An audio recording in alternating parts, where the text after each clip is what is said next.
आनंद जी, जैसे यहाँ पर देखते हैं हरियाणा के मुख्यमंत्री की जो छवि है वो काफ़ी पोलाइट, हम्बल, कहते हैं काफ़ी मिलनसार हैं, उस तरह की लगती है। लेकिन जबकि उनके सामने जब हुड्डा आते हैं तो वो एक कड़क और बड़े अथॉरिटेटिव, हालांकि उनकी ये जो उनकी ये नीति है उनकी पार्टी के लोगों को ही नहीं पसंद आती, बट उस तरह की छवि रहती है। तो आपको लगता है कि इसका कुछ असर पड़ेगा, या फिर सैनी साहब एक पिछड़े वर्ग को केटर कर रहे हैं तो उसका फायदा ही मिलेगा? हरियाणा का चुनाव मुझे लगता है कि इस बार थोड़ा सा इस लिहाज से अलग होगा कि हुड्डा साहब तो पिछले 2 चुनाव में भी कांग्रेस के केंद्र में थे, है ना। जितने भी चुनाव हुए हैं, जब से खट्टर साहब बने थे तब से हुड्डा साहब उनके विपक्ष में रहे हैं। मुझे लगता है कि हरियाणा में इस बार स्थानीय मुद्दों पर चुनाव होगा, जो लोगों की परेशानियां हैं उस पर चुनाव होगा। जैसे सैनी साहब अगर उसको ठीक कर ले गए होंगे, जैसे वहां एक बड़ा मुद्दा इस वक्त हो गया है वो फैमिली कार्ड का। किसी का नाम आज इंटर होता है, कल बाहर हो जाता है, और लोगों को इतनी परेशानी हो रही है उसमें एंट्री कराने में। तो अगर वो ये सब जो, और सबसे बड़ी बात है कि अफसरशाही पे लगाम लगा पाएंगे कि नहीं। उत्तर प्रदेश की हम बहुत देर से बात की, प्रदीप सर ने भी बोला, उत्तर प्रदेश के चुनाव में एक बड़ा फैक्टर अफसर भी थे। बिल्कुल, जीत हार में अफसरों की बड़ी भूमिका थी, और कुछ अफसरों को बाद में थोड़ा पारितोषिक भी मिला कि बांदा में थे उनको लखीमपुर खीरी का डीएम बना दिया गया।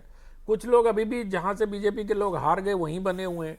तो ये सारी चीजें प्रशासन की भी देखनी पड़ेगी। सोशल इंजीनियरिंग के अलावा भी भारतीय जनता पार्टी को ऑफिसर्स इंजीनियरिंग भी देखनी पड़ेगी, क्योंकि ऑफिसर्स जो इस तरह के छोटे स्टेट होते हैं ना, इसमें बड़ा इंपैक्ट डालते हैं। बड़े में तो डालते हैं, लेकिन अब जैसे अभी उत्तर प्रदेश के जो चुनाव होने वाले हैं, मिल्कीपुर से या कटेहर से, मैं नहीं जाऊंगा उस पर, चलिए वो अलग विषय हो जाएगा।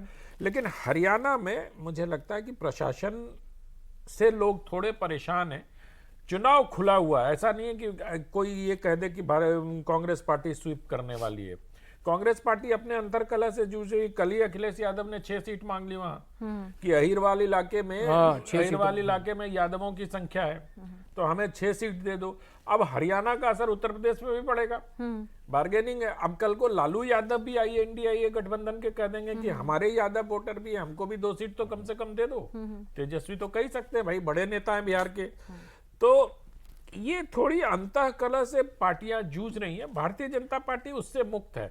और थोड़ा सा एक चीज और देखना पड़ेगा कि मनोहर लाल जी की कितनी भूमिका अभी चुनाव में बची हुई है। आज जो टिकट बंटवारा होगा उससे ये साफ होगा कि मनोहर लाल जी की छाप अभी भी वहां है, या मनोहर लाल जी से हरियाणा बीजेपी मुक्त हो चुकी है। नहीं, मुझे नहीं लगता इतनी जल्दी अभी मनोहर लाल जी से हरियाणा। देखिए, 2 बड़ी 20-22% वोट जो है वो जाट वोट है। उसके बाद जो सबसे बड़ा वोटिंग ब्लॉक है वो पंजाबी है, जो शायद 15-18% के आसपास है। बाकी सब उसके बाद वो बना हुआ है, नैरेटिव बना हुआ है कि जाट है वहां सबसे ज्यादा, जबकि ऐसा है नहीं अगर देखा जाए। लेकिन वही नैरेटिव है ना, जैसे पश्चिमी उत्तर प्रदेश में मुजफ्फरनगर में जाके आप जाटलैंड कह देते हो, जबकि वो जाटलैंड है नहीं। 1 लाख ही जाट है शायद वहाँ। ठीक बात, वोकल है, दबदबा है, और जाट कम्युनिटी जानी भी उसी के लिए जाती है। तो शायद इस कारण से थोड़ा, जैसे बिहार में बेचारे भूमिहार 2% है, और हर चीज के लिए भूमिहारों को जिम्मेदार ठहरा दिया जाता है।